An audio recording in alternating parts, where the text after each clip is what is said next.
Kwa mujibu wa vyombo mbalimbali vya nchini Irani, vimedai kuwa kuna dhana inayoenezwa kwenye vyombo vya habari vya Magharibi kwamba Irani inaweza kubadilika kama tu kiongozi wake mkuu akibadilika. Lakini kama historia ya hivi karibuni ya Venezuela ilivyotoa funzo, wazo hilo ni tafsiri rahisi isiyo sahihi katika nchi hiyo ya Amerika ya Kusini. Marekani ilifanikiwa kumwondoa Nicolas Maduro madarakani na sasa inaonekana tayari kushirikiana na vigogo ndani ya mfumo huo huo katika Caracas. Mabadiliko ya uhusiano na ushirikiano ndani ya madaraka yanawezekana bila kuharibu mfumo wa msingi. Hata hivyo, Irani si Venezuela.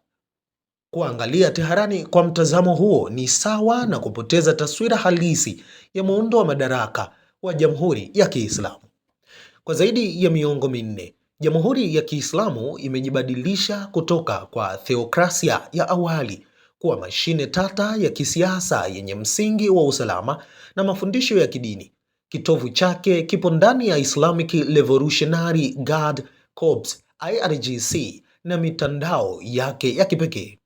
IRGC Quds Force, mashirika ya siri yanayofanana na mtandao wa makundi ya silaha katika eneo zima, vinaweza kuonekana kama kiumbe kimoja kilichounganishwa kwa nguvu.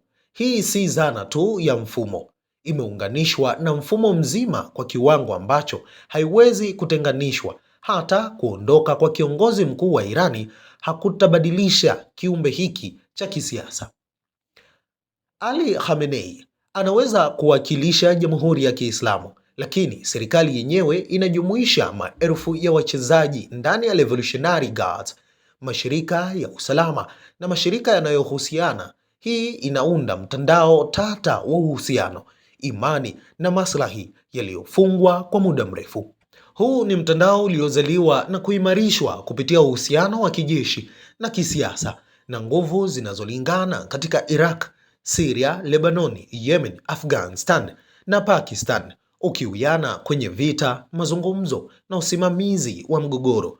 Kwani sehemu nyingine za mfumo huu zimewekeza miaka katika maendeleo ya mpango wa makombora na nyuklia, zikikusanya utaalamu, kumbukumbu ya taasisi na maslahi yaliyofungwa ndani ya mfumo.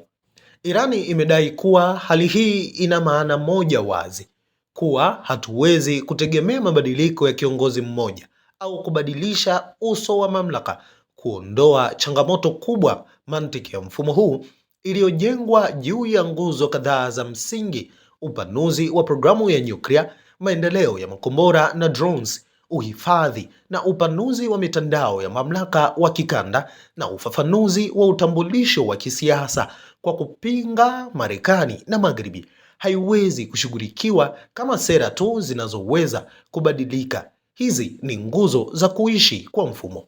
Kwa sasa mamilioni ya Wairani wamechukua barabara za Teherani na miji mingine kuonyesha ghadhabu yao. Migomo na maandamano yamechukua sura ya taifa zima tangu Disemba 28 mwaka 2025.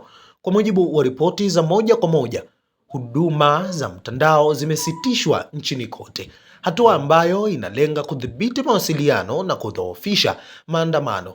Hali hii imesababisha ulimwengu kuangalia kwa makini, huku Wairani wakisisitiza haki za uhuru na usalama. Kulinganisha Irani na Venezuela ni kulinganisha majitu mawili tofauti kabisa.